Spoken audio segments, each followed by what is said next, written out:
أعوذ بالله من الشيطان الرجيم. بسم الله الرحمن الرحيم.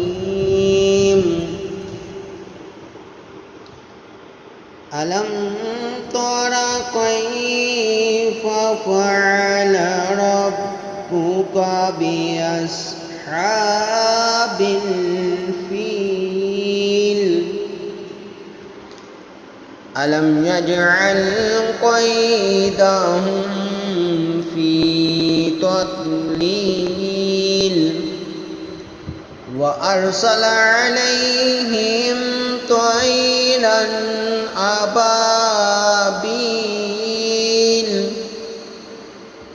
ترميهم بحجارة من سجيل